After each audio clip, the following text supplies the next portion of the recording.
In today's video, we're going to be creating the ultimate dynamic music player inside Unreal Engine using just a single meta sound. Once we're finished, we'll be able to adjust layers or stems however we wish. We'll be able to adjust intensity using stem variations. And we'll also be able to seamlessly jump between different sections of the song using BPM lock triggers, so that this change always happens on the downbeat regardless of where in the measure that action was actually triggered. Now before we get started, there's a couple things that I need to mention. Firstly, if you're trying to do this with just a single audio file for your music, while you will be able to follow along with the changing between sections of the song, adding layers and adjusting variations is not something that you're going to be able to do. To fully follow along with this tutorial, you're going to need a piece of music that was composed with these types of elements in mind. Thankfully, our friend Mr. Brian Fuller has provided us with exactly that. So if you'd like to follow along as well, make sure you click the card that just popped up in the top right corner to check out Brian's 1,000 subscriber special video, where he'll tell you exactly how you can download the piece of music that we're going to be using in this tutorial. While you're over there, make sure you congratulate him in the comments section on hitting 1,000 subscribers, and you might as well be one of those subscribers, because there just may be a special video collab coming very soon. So whether you've downloaded the files from Brian or you're just watching the video to follow along, we're going to dive into the folder real quick for the assets that we downloaded from Brian. And while there is quite a bit of things in here, what we're specifically going to be using is everything in this stems folder, as well as this musical section timestamp PDF that Brian provided. If we open up the stems folder, you're going to see that we have 4 different folders housed within, and each of these folders are named with some instructions.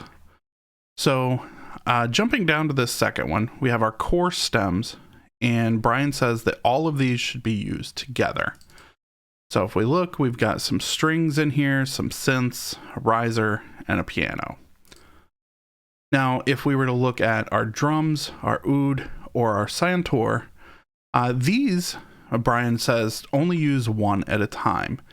And that's because while they are all drums, for example, in the drums folder, there are different intensity levels. And we're going to be getting into that just a little bit later. You'll also find the same in the oud and the santur.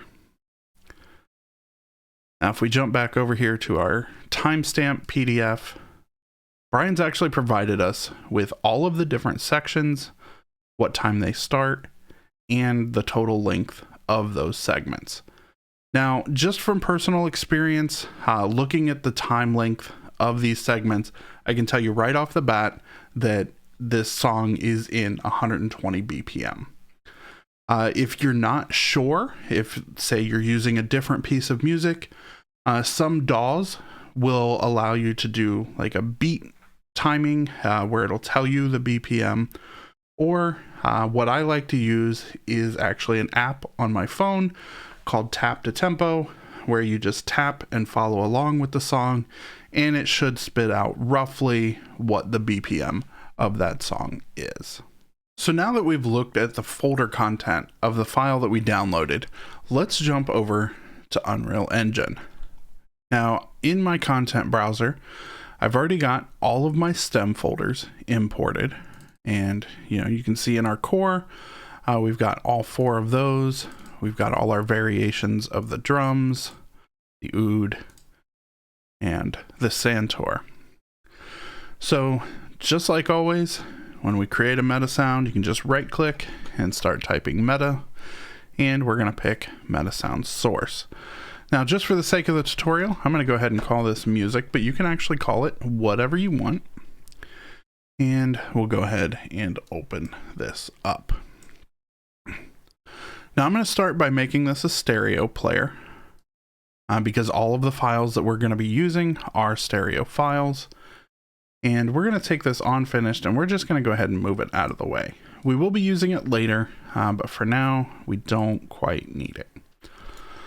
So let's go ahead and we're going to create a wave player. And we do want that to be stereo. And now for our core, as we mentioned previously, Brian did mention that all 4 of the core files should be played at the same time. And that's pretty easy to set up. So we'll just take that wave player and we'll duplicate it out 3 more times to give us a total of 4. And we're going to go ahead and run this into a mixer of its own.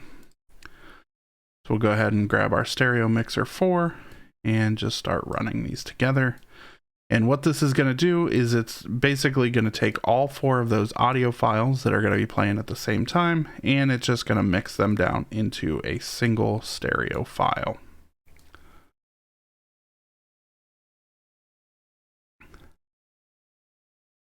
Now in total, we do have 13 different wave files that we're going to be working with today. However, just for starting with the layering, I'm actually only going to be creating 7. So I'm going to go ahead and grab another 3 wave players. And I'll move these down just a little bit just to kind of give us some space to work with. Now, preemptively, I am going to go ahead and create 3 mixers that are all stereo mixer 3. And we're going to be using these when we get to the intensity part. But for now, and just to kind of prohibit adding more nodes than we need to, I'm just going to go ahead and add these. So we can go ahead and plug these into the first one. Like so. So this is going to be our drums, our oud, and our santur. And now, since we have our mixer for these and all of our mixers here, I'm going to go ahead and create another mixer that is a stereo mixer 4. And so basically we're just running mixers into more mixers. And this will make sense in a little bit why we're doing it this way. So I'm just going to go ahead and connect these up real quick.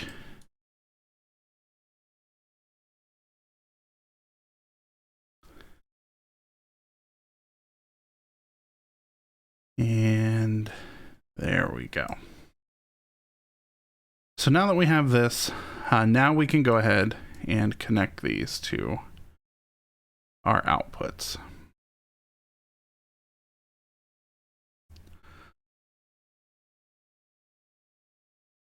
So now we're going to go ahead and open our content browser.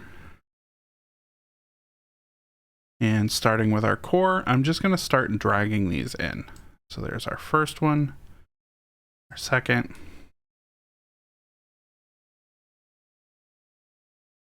third, and our fourth, and that's going to make up our core. And as I mentioned, I'm only going to be using variation 1 of the other stems for now. So we'll grab our drum variation 1, our oud variation 1, and our santur variation 1.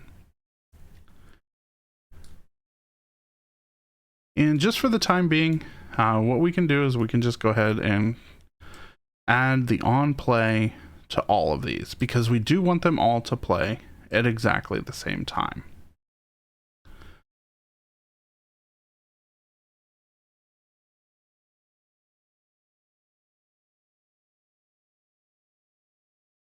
And there we go.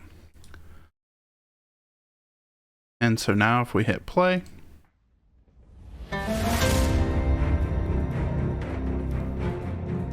you can hear that we have all of our audio players playing at the exact same time.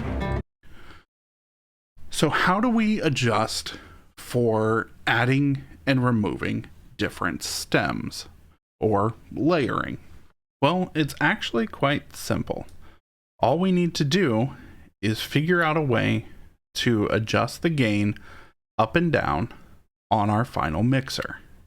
Now, if we wanted to, we could come off of each of these and we can add a value node.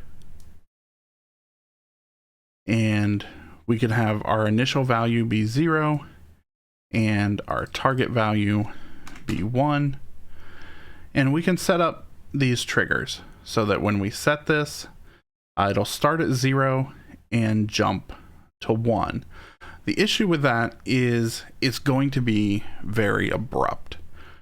So we can kind of soften this a little bit by, instead of going straight from our value into our gain, we're going to come from our value and do an interp 2.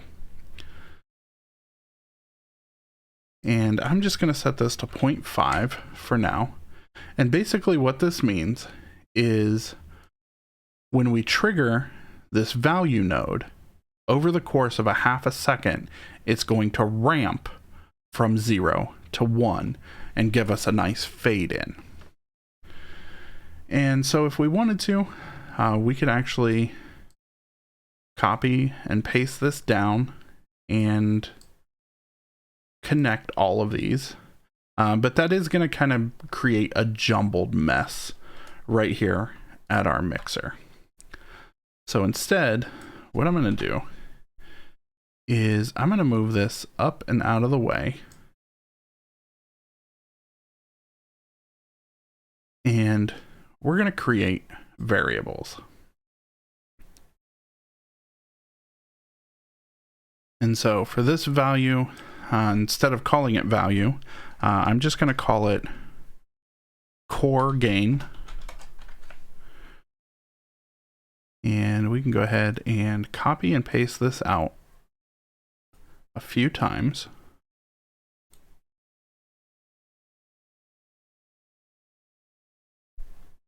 And so then for this one, we're going to create another variable and we'll call this drum gain. Another variable called oud gain. And you kind of get the idea of where I'm going with this. So this last one is obviously going to be our Santor gain.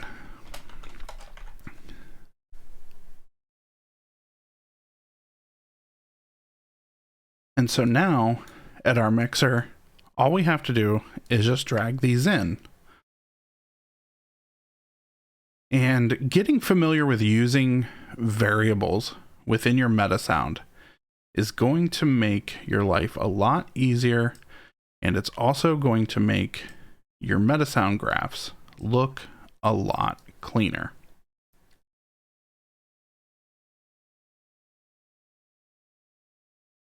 And so now that we've got this working, we do need to set up triggers. So we can create an input here, and I'm going to call this set core. And we can create another one called reset core.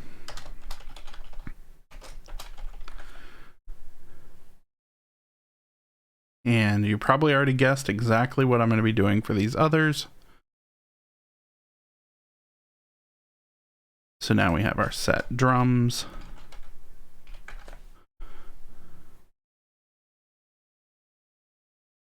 Reset drums, and so on and so forth.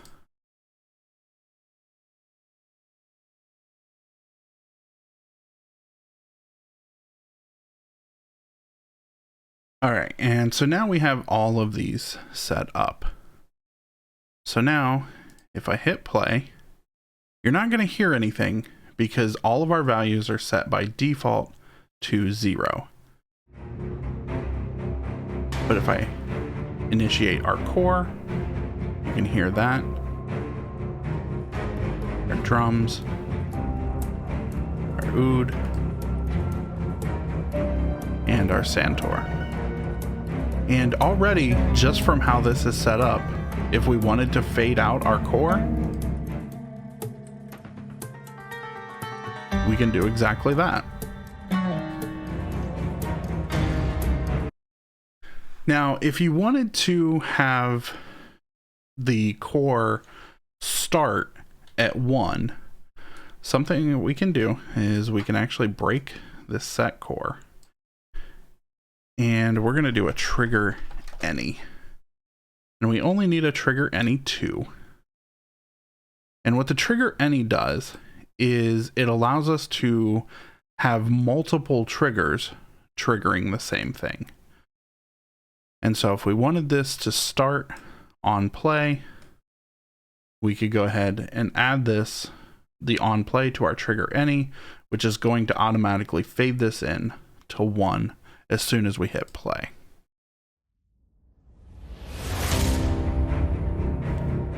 And then from there, we can add our other stems if we want to.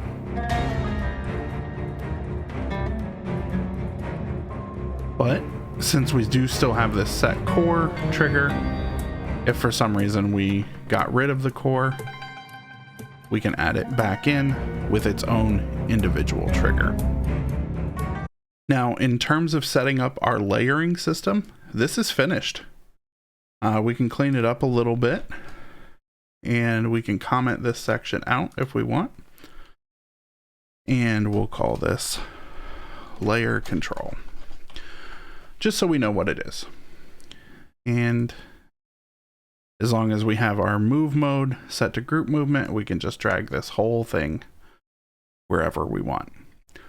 So now let's move on to setting up the intensities. Now, as I mentioned, I currently only have one single wave player for each of the 3 instruments. So what I'm going to do is I'm going to create a little bit more space here. And we can go ahead and duplicate this out. Now this will be for our drums. And since I copied it, currently they all have variation 1, but we're going to change that here in just a second. I'm going to go ahead and connect these to our mixer. And so for our drums, I'm going to grab variation 2 and throw it in that second one, and variation 3 and throw it into that third one. And I'm going to do the exact same thing for these. I'm going to duplicate these wave players out for our oud and our santur and connect them in the exact same way.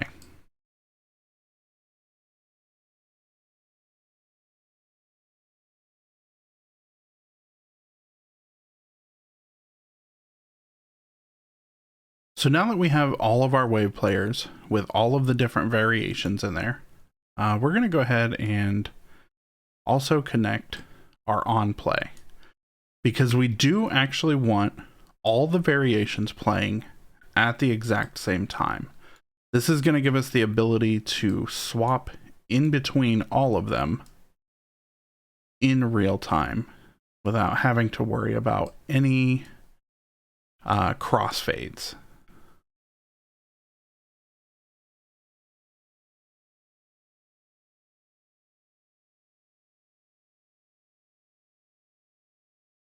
Now, if we were to hit play on this right now, we would hear all 13 audio players playing at the exact same time, which isn't what we want. We do want all of our core to be playing, but we only want one of these to be audible at a time. And so what we're going to do is we're going to set up a system very similar to our layer control, because we want to be able to control each of these layers. Now with this current setup, for example, if we have our drum variation 1 playing, we know that we also want variation 1 of our oud playing and the first variation of our santur playing. And this is really going to help us out here. So on our drums, I'm going to do something very similar that we did here, and we're going to use variables. So I'm going to pull off this, and we're going to create a variable, and I'm just going to call this intensity underscore 01.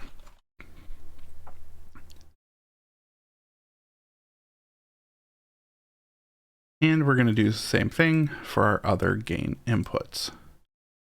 So I'll call this intensity underscore 02 and intensity 03.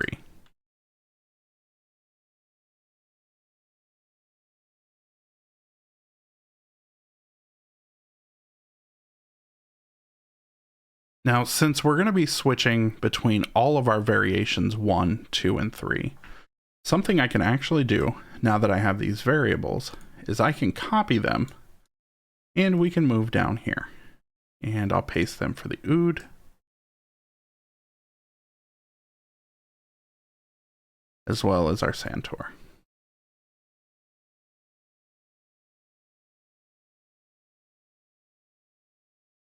And so now let's come back up here where we have our layer control, because we're actually going to be stealing some of this. And what we're going to be stealing is this value and the interp2. I'm going to go ahead and copy and paste that over here. And we actually only need 3. I grabbed too many. And just like we did with our core gain, we can drag our intensity level over. And if you drag a variable out, you'll see that we have some different options on what we can do with it. And if we shift drop, that'll allow us to set it.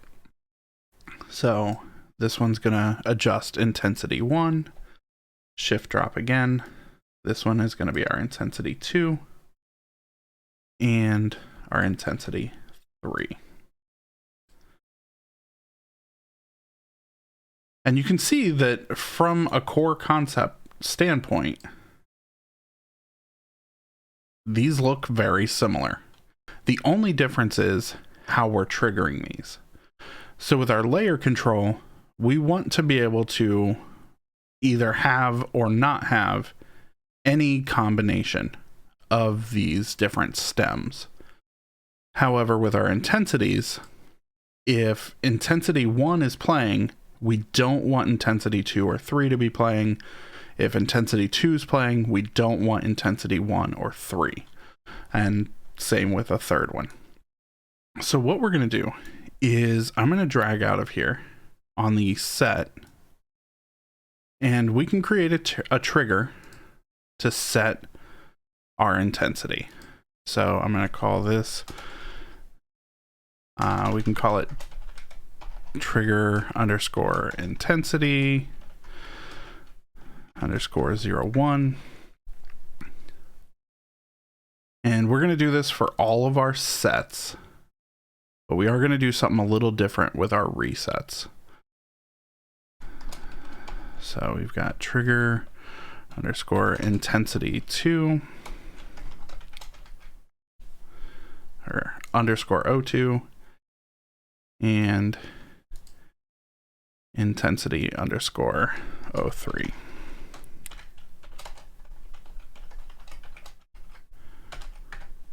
Now, if you remember from the beginning of this video when I was showing off what we had, I do also have an intensity 0. And so what I can do is, just so we can get a quick trigger, and I'll remove this. I'm going to call this trigger intensity 0. So now that we have the ability to set from 0 to 1 over the course of a half a second, our different intensities, we need to be able to set up a system that is going to basically turn off any ones that we're not currently wanting. And we're going to do this using a trigger any, just like we did over here. And we're going to do that off of our reset. So I'm going to pull off here and we're going to do a trigger any. And I want to do a trigger any 3. And we can go ahead and copy and paste this down. And all of these are going to be going to our resets. So now, if I want intensity 0, which is basically turning all of our stems off except for the core. I can run this down, and that's going to go to any of, or all of our trigger any's. So when I trigger intensity 0, it's basically resetting all of these values back to 0 over 5 or over 0.5 seconds so that we get a nice fade out. But after a half of a second, the only thing that's going to be audible is our core.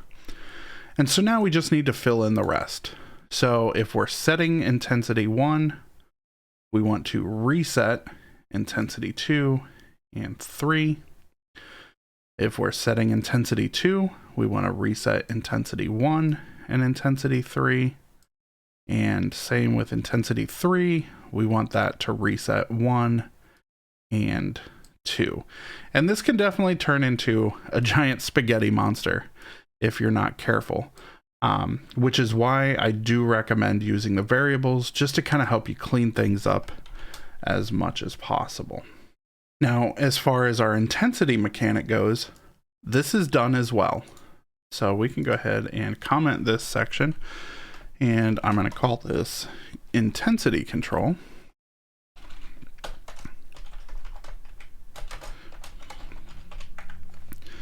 And we can test this out. So if I hit play, you can hear our core come in. And just to make sure that all of our stems are playing, I'm going to go ahead and enable these. But you'll notice you still don't hear it. And that's because by default, we're at intensity 0. So if we add intensity 1, you can hear that we kind of gradually increase that intensity. And if we jump all the way to 3, you can hear that it's way more intense. And since we have this all in a comment section, we can go ahead and move this over here and just kind of organize. And just for the sake of organizing, I'm also going to comment out these sections just so we know what sections they are. So this will be our core.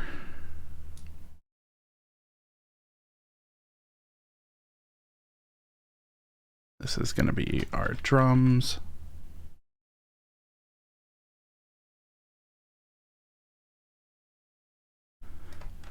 Oud. And our Santor.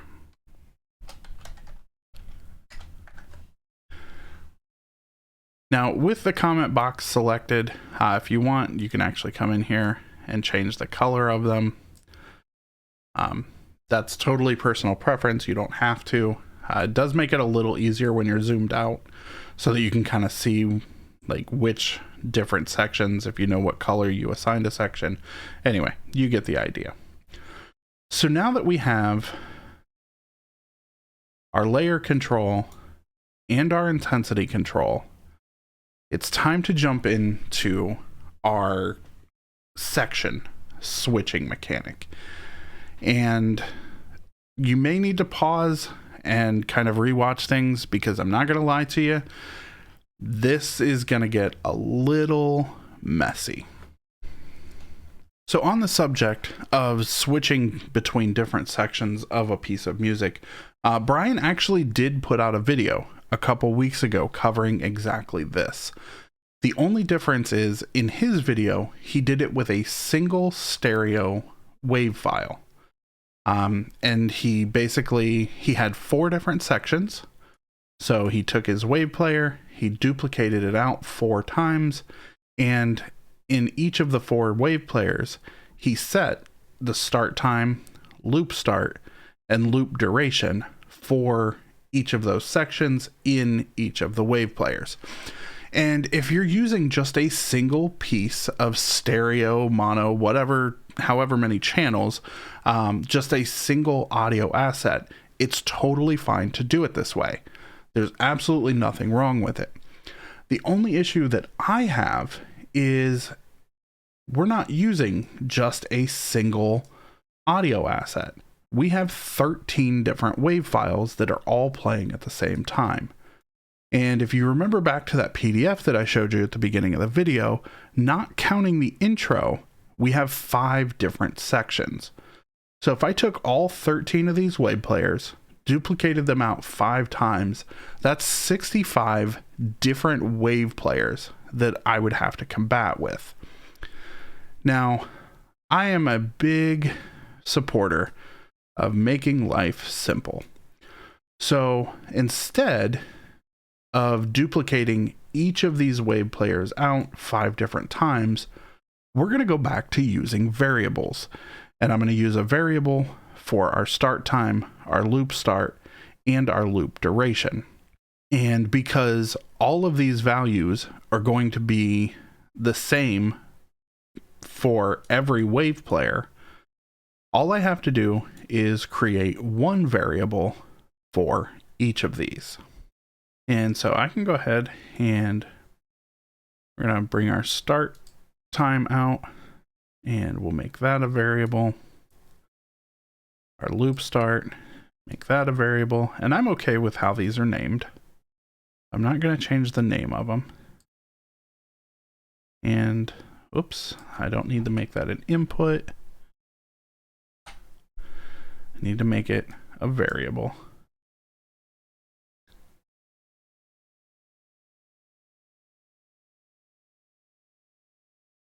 And so what we can do now is we can copy these and just paste them down here as well. And we're going to do this for all 13 of our wave players.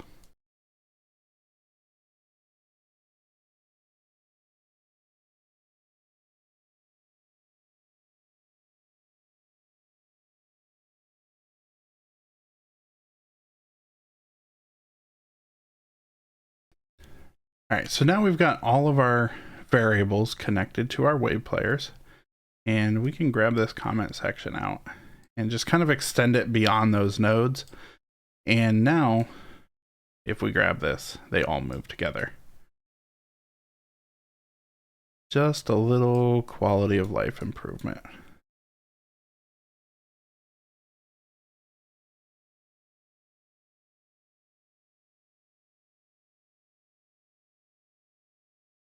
All right, so we've got all of our variables in there, but you may notice that all of these variables by default are set to whatever the wave player was by default. So start time is 0, loop start is 0, loop duration is by default a value of -1. And so what we need to do now is come up with a system that is going to appropriately set each of these values. And the way that we're going to be doing this is we're going to create a couple more variables. And since these are all time pins, I'm going to create a variable, and I'm just going to start with the start time, and I'm going to call this start time array. We're going to change our type to be time, and we're going to tick this is array box here. And I'm going to do the same thing for our loop start and our loop duration. So again, our loop start array, change it to time, and make it an array. And one more for our loop duration.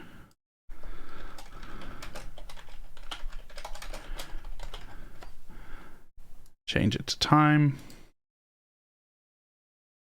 and make it an array.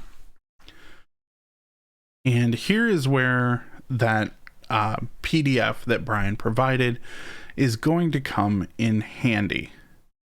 So we're going to start with our start time array, and including the intro, we have a total of 6 different sections. Same with our loop start.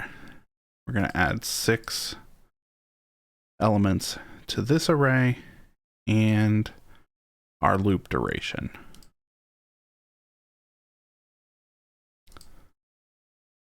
So starting with our start time, if we go ahead and click on that, and I'm going to go ahead and pull our timestamps over, we're going to be using the start time for all of these. So we've got 0.01, 2.01, 34.01, 66, 82, and 90. So I'm going to go ahead and pull this off to the screen just so I can see my elements here. And I'm going to do exactly that. So we've got our 0.01. We've got our 2.01. This is going to be 34.01. 66.01. And you'll notice that some of these values are a little off. Typically this would be an issue, but we're off by microseconds. So we're not really going to notice that. So this is going to be 82.01. And lastly, we have 90.01. If these were all cut right on the seconds, we wouldn't have this issue, but sometimes it is what it is. So now let's jump over to our loop start. And we're going to do something a little bit different with this. So again, if we look at this PDF, we don't want the intro to actually loop. So what I'm going to do is, for the first value in our loop start, the second value is 2.01. I'm actually going to make the first index 2.01 as well. And what this is going to do is, when we select section A, it's going to loop starting at 2 seconds. But if we were to let the song play in, it'll play the intro, finish section A, and then continue to loop section A, which is actually what we want. So I'm just going to go down the line here again, and 34.01, 66.01, 82.01, and 90.01. Now, the last element in this index really doesn't matter. This is our outro, and we're not going to be looping it, but just for the sake of making sure that all of our indexes are in line, I'm going to go ahead and include it. Now, the last thing we need to do is our loop duration. So I'm going to go ahead and click on this. And now, if we look back at this PDF, now instead of taking the start time, we're going to take our segments. And again, we don't want this intro section we don't want to loop the intro. So in index 0, I'm actually going to be putting the exact same value that we're putting for index 1. So instead of 2, 32, 32, it's going to be 32, 32, 32. So we've got 32, 32, 32. The fourth section is actually only 16 seconds. Our fifth section, which is index 4, is only 8. And as I mentioned, the last section is our outro, and we don't want this to loop. So what we're actually going to do is right here, we're going to put -1. And so now that we have our variables going into our wave player, and we've got our different arrays, we need to transmit a specific index in these arrays to our variables that are going into our wave player. So over here, I'm going to go ahead and drag these out. So we've got our start time, our loop start, and our loop duration. And all we want to do is we just simply want to get. And I'm going to do this for each of these.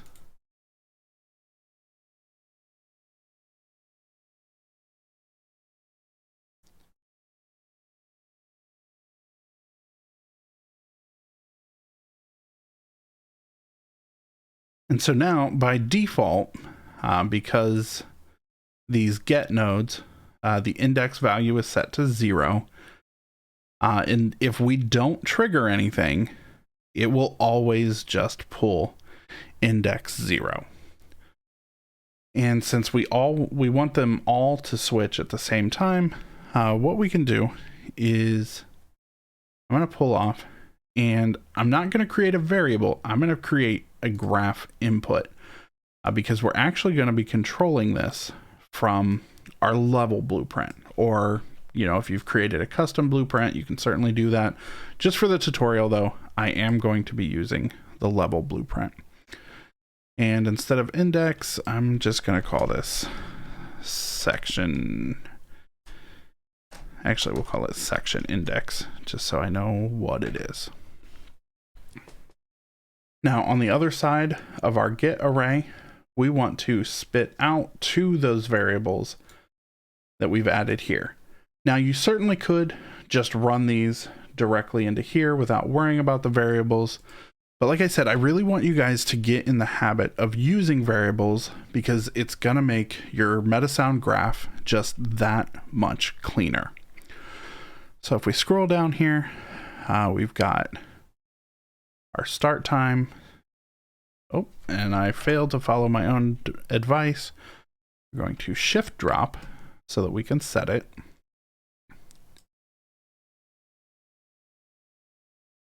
And now we need our loop start. So we're going to shift drop that. And our loop duration.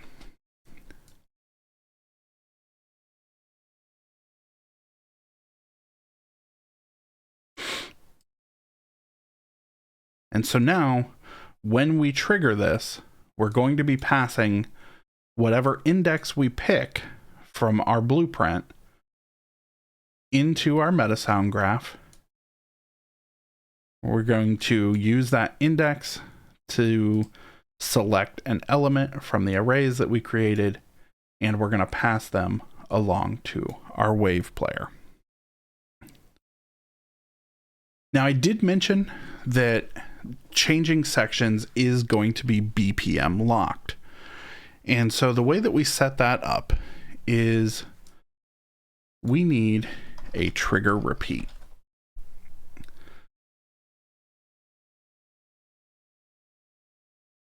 And we can go ahead and connect these all out to these individual triggers. Now, by default, the period is 0.2. So that means once this is triggered, every 0.2 seconds, this is going to fire. And that's just a little too fast for us. So we're going to drag off of here, and we're going to do a BPM to seconds.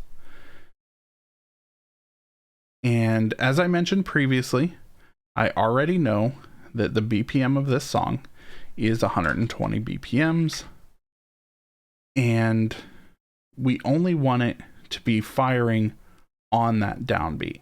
So the beat multiplier is fine, but we're going to take this division and we're going to set it to 1 as well. So now every time this triggers, we're only triggering on the whole note. And we do want this to start from the very beginning. So we can go ahead and grab our on play.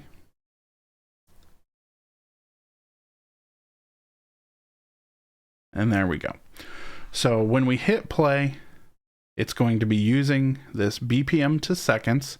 So at 120 BPMs, which comes out to every half a second, which 120 BPMs is easy to figure out. If you're using a piece of music that is kind of an odd BPM that's not really easily divisible, I'd much rather use the BPM to second because it's just going to do the math for you. You could, if you wanted to, do the math yourself and then input that into this period field. So for example, if I wanted, I could do 0.5, but instead we're going to use the BPM to second, just so you can kind of see how modular this setup is. And so now it's time to set up our gate system so that we only trigger on the downbeat, or the 1 of a 4-beat measure, if you will. And so what we're going to do is, just to kind of give us some room, I'm going to come up here and I'm going to create a trigger control. And basically what the trigger control does is, if we trigger it to open, it will allow triggers to go through. If we close it, we can send as many triggers into the input as we want, but since it's closed, it's not going to spit anything out. We can also toggle it, but for this tutorial, we're not going to be using the toggle. And from this trigger control, we're going to send this into a trigger once. Now, if you've watched Brian's video on doing this, Brian does also use a trigger repeat, the trigger control, and the trigger once. So this particular section of the tutorial is going to be very similar to Brian's, if you watch that. And so now we actually need to set up our inputs to trigger all the elements that we want. So since we have 5 different sections, A, B, C, D, and then our end, I'm going to go ahead and create an input. I'm going to call this trigger section A. And we're just going to go ahead and change this to a trigger. And I'm going to do the same thing for the other triggers. So trigger section B, and so on and so forth. And once again, I'm going to go ahead and fast forward through this because it's just the same repetition over and over again, just for our different sections.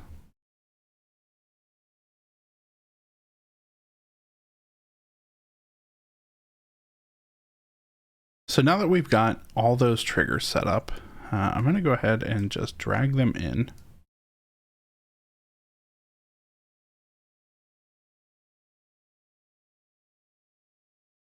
And this first trigger control is going to be for section A. And so when we trigger section A, we want to open this. And we also want our trigger repeat to be going into our trigger in.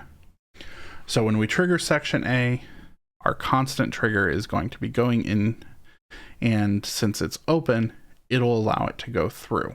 Now it is still hitting a do once or a trigger once.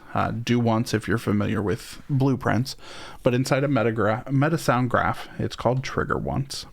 And we'll get to this section here in just a bit. But if we trigger any of these other sections, we actually want it to close this gate. So we're going to come off of our close and we're going to do a trigger any. And since we have 4 others, we can go ahead and select 4. And we're just going to run B, C, D, and our end into here.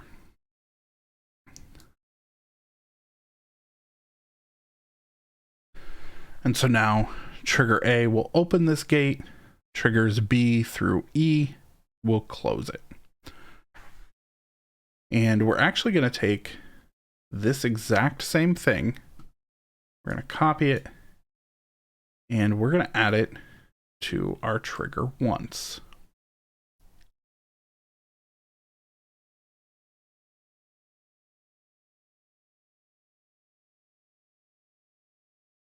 So when we select trigger A, it's going to open this gate. It'll allow our repeating trigger that's firing off at 120 BPM. It's going to allow it through, but because we have this trigger once, it's only going to let it through the first time. If we happen to trigger any of these other sections, it will reset this to allow us to trigger section A again, but only once, and then it will close this. So for this one, we're going to start with this open because we do want that first trigger to go through. And so what we're going to do now is we're actually going to duplicate this out.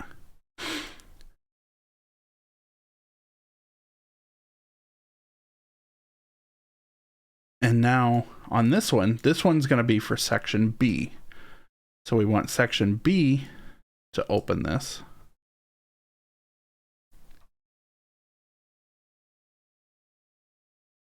And section A will close it.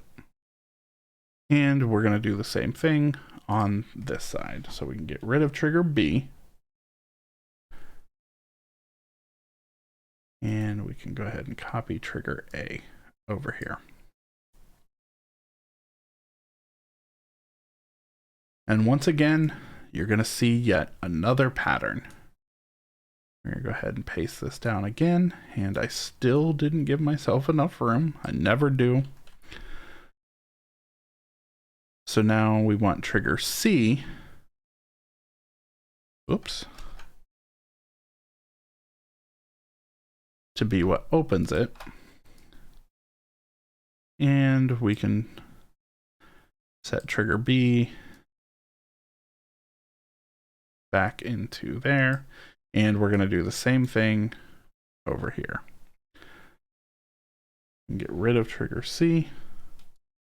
And go ahead and just copy and paste our trigger B over here. And this is what I meant by things can get a little confusing as you go through here. Let's go ahead and we're going to select all of this and just move it up some more.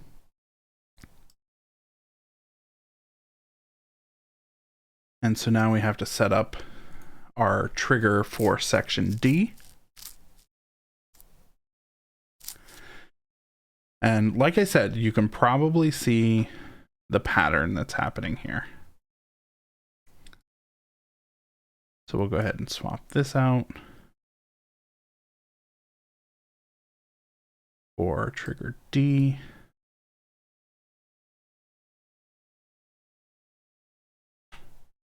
Since we're passing trigger D through, we don't want that to reset this trigger once. We'll copy C over here.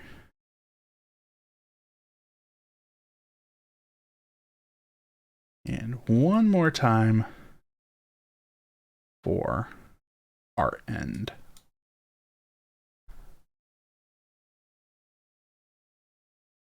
I'm going to go ahead and flip-flop this.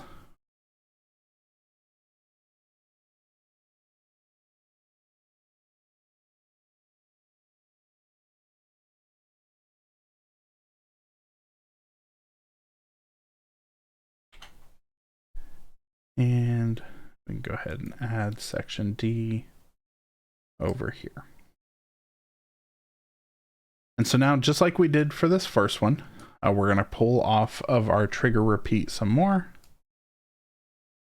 And these are going to go to our trigger in on our trigger control.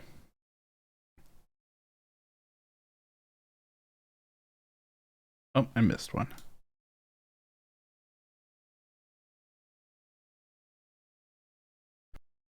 And so now that we have this giant gate system set up, we need to figure out a way to pass these triggers out to our wave players. Now I've gone ahead and deleted the on play that's running to these wave players, because what we're going to do is off of our trigger once, we're going to promote this to a graph variable, because you can actually have a variable that is a trigger. And for the time being, I'm going to disconnect this, because you can only have one trigger running into here at a time. So we're going to go ahead and grab one of our trusty trigger any's. And we have 5 different triggers that we want to be able to trigger those wave players. So I'm going to go ahead and take this trigger any. And now we can go ahead and connect these up.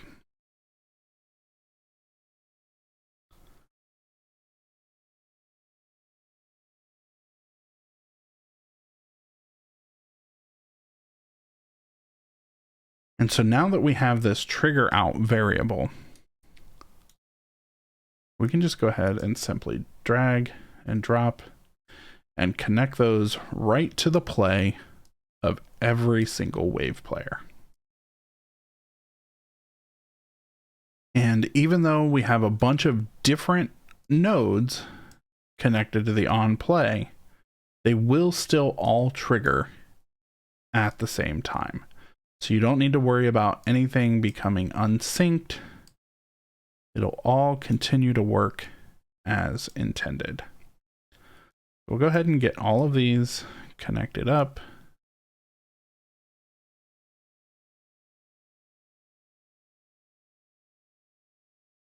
And now we have all of our triggers connected. Now we're almost finished, but not quite yet. So we do want all of these players to loop, but I'm not going to go through and just check the tick box for these loops.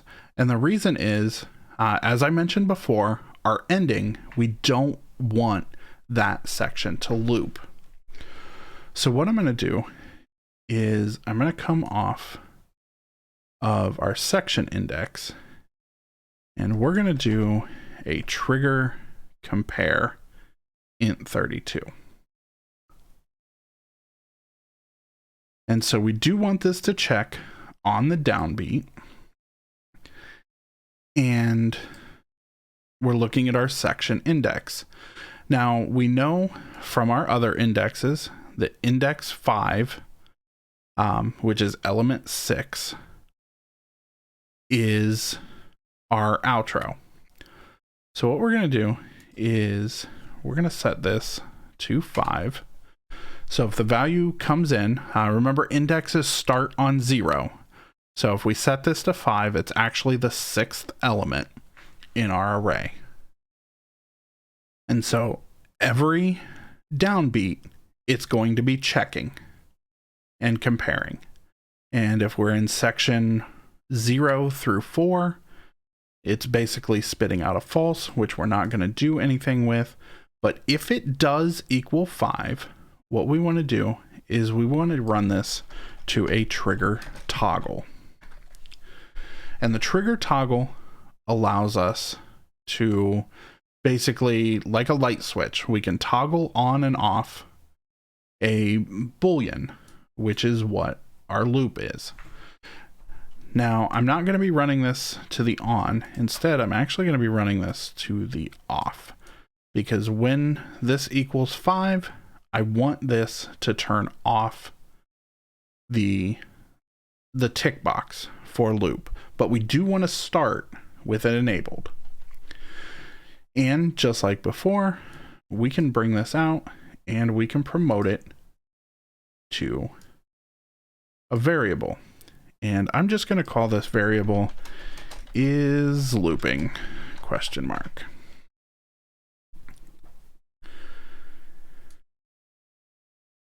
And now we're going to go back to all of our wave players and we're going to add this is looping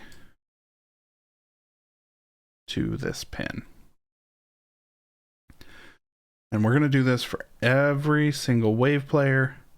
Now, technically, if you wanted, you could run this per section. I'm not going to. I'm going to go ahead and do the tedious work of adding it to every one just because it makes it a lot cleaner.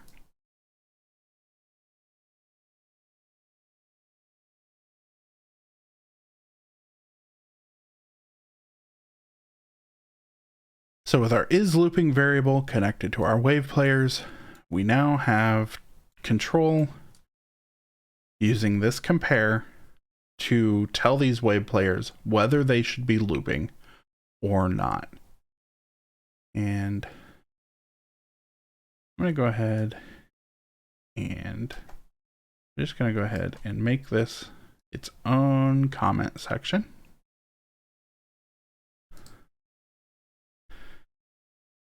And I'm just going to call this section control.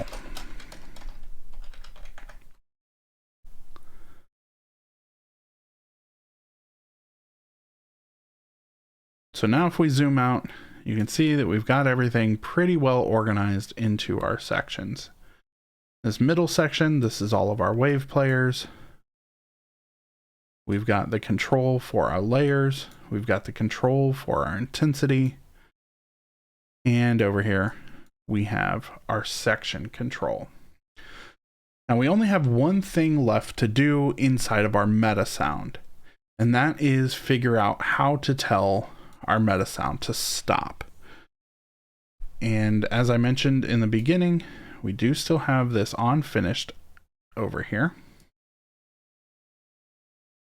And if all of your wave files were the exact same length, you would be totally fine and justified in just simply connecting one of them to the on finished. Now, I have thrown these audio files into Pro Tools, and I've noticed that some of them are a little longer than the other, and I'm a little glad because that's going to allow me to show you yet another node. And that is going to be our trigger accumulate. Now we do have 13 wave players here, but if we were to right click and do a trigger accumulate, you'll see that we actually only have the ability to go up to 8. And we can actually trick the system just a little bit. So if we've already got 8 to get to 13, we need another 5. And so I'm going to grab a trigger accumulate 5 here.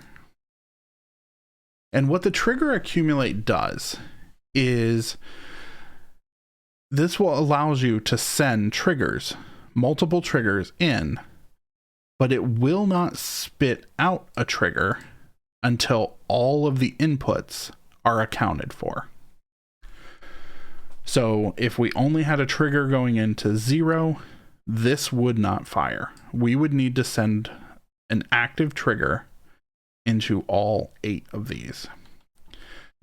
And so the way that we trick the system, we've got all of these, all 8 here, and we've got another 5 to make up our 13. And I'm going to grab yet another trigger accumulate, and this time we're going to do 2. And we're going to connect them here.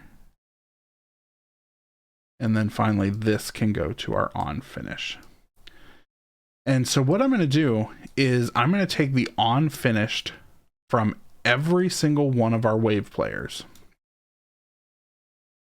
And I'm going to run it to our trigger accumulate.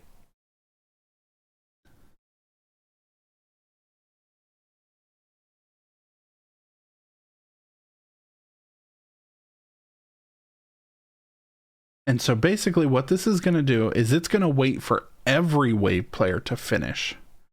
And then it's going to trigger our on finish node, which will stop our meta sound. And this is just a clever way to make sure, without a doubt, that all of your wave players are finished before it actually ends your meta sound. That way we don't get any potential wave cutoffs.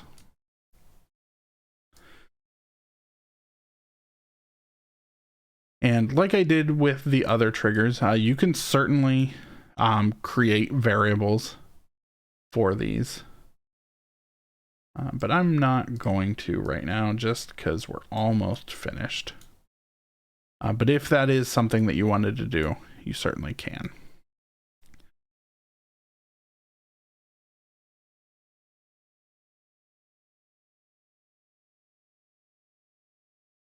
And we just have one more. And we'll go ahead and move this back up to be with the other one. And so now we have all of our on finished going to our trigger accumulate. So as they finish, they'll be filling out these inputs. Once this is full, it'll send its output to this trigger, but we're waiting for this trigger to also finish. So say this was 1 second, 2 seconds, 3 seconds, 4 seconds. As they incrementally finished, it would be filling these out and sending that final trigger to this trigger accumulate. And so as far as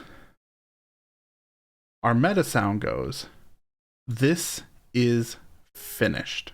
Again, we have our wave players, we have our layer control or our stem control. This is letting us dynamically pick which of the 4 stems we want, and we can have all of them or none of them or just a couple. We have our intensity control that we have set up, and like I said, similar to this, we're using the values in the interp2. If you wanted a different fade time, you can just change this interp2 time. But we do have this set up so that it will only play one of the intensities at a time. And we also have our gate system set up here. And so now that we're finished with our meta sound, now we need to jump into, and like I said, I'm going to be doing this with our level blueprint. But if you wanted to create a custom blueprint for this, you certainly can.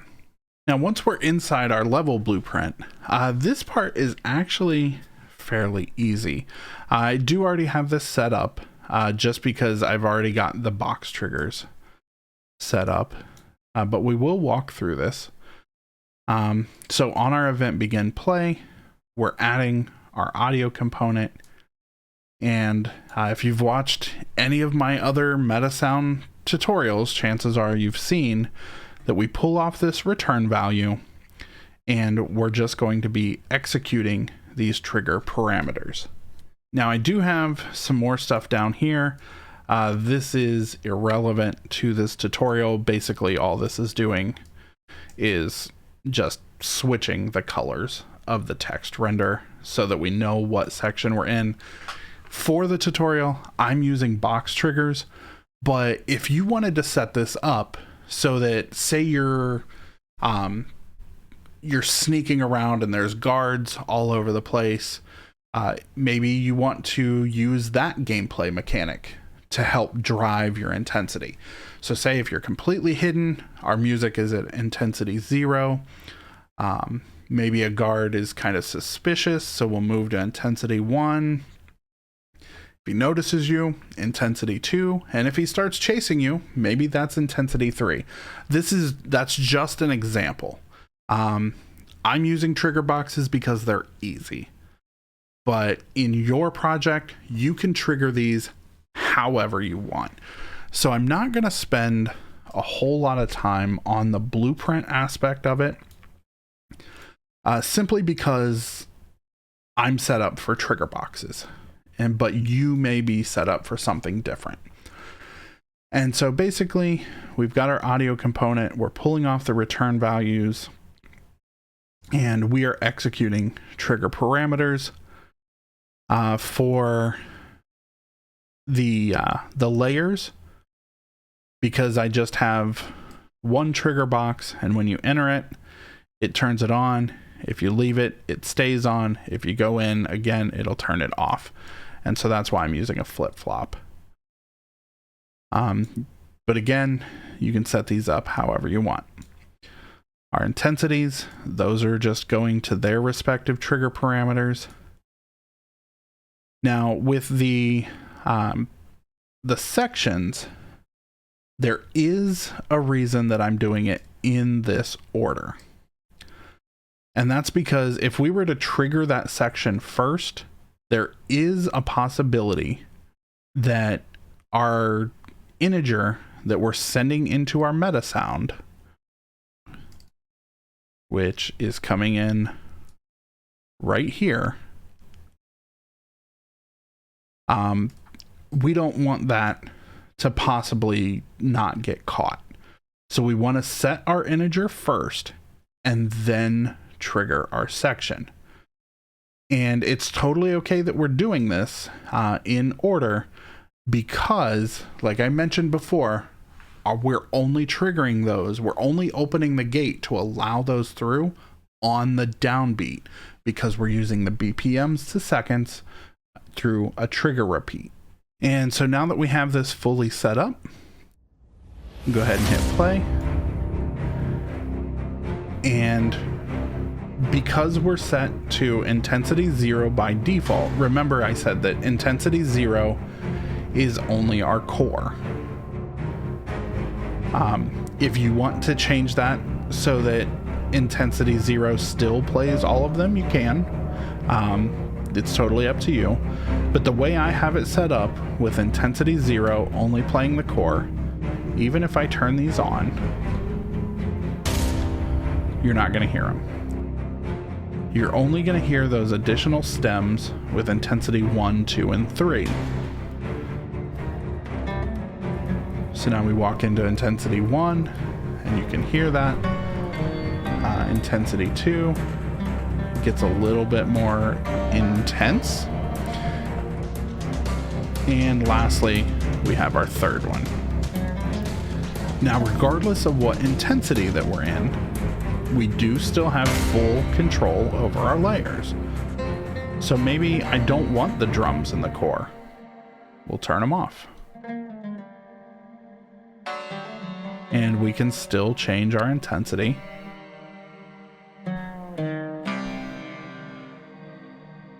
Based on, whatever we decide.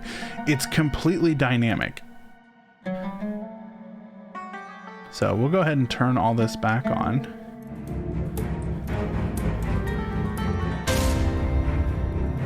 And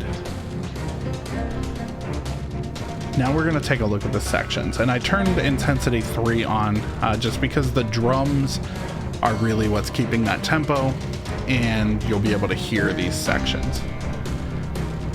And so now pay attention, because you'll see that these, even if I walk into one of these trigger boxes in the middle of a measure, it will wait until that downbeat to switch. 1, 2, 3, 4. 1, 2, 3, 4. 1, 2, 3, 4. 1, 2, 3, 4. 1, 2, 3, 4. 1, 2, 3, 4. 1, 2, 3, 4. 1, 2, 3, 4. 1, 2, 3, 4. 1, 2, 3, 4. 1, 2, 3, 4. 1, 2, 3, 4. 1, 2, 3, 4. 1, 2, 3, 4. 1. And so you can hear on the 1 of every measure, it waits to switch. Even though we walked into this trigger box, in the middle of a bar. And so with our section end, remember we had that set so that it doesn't loop anymore. There's our downbeat. And it's finished. All right, guys, so that is going to wrap things up for this video. I know that this video was super long. So what I've done is I went ahead and in the description, as well as on the YouTube player, you will see chapters marked out. That way you can kind of pause or go back to different sections as you need to. But hopefully this was informative. And thank you again to Brian for providing us all with the music files so that we could use them in this tutorial. If you guys like what you saw, make sure you hit that subscribe button along with the notification bell so you never miss out on any future content, especially that collaboration that's coming up with Brian. And if you'd like to join the Sound Effects Guy Discord server, you will find a link in the description below. Until next time.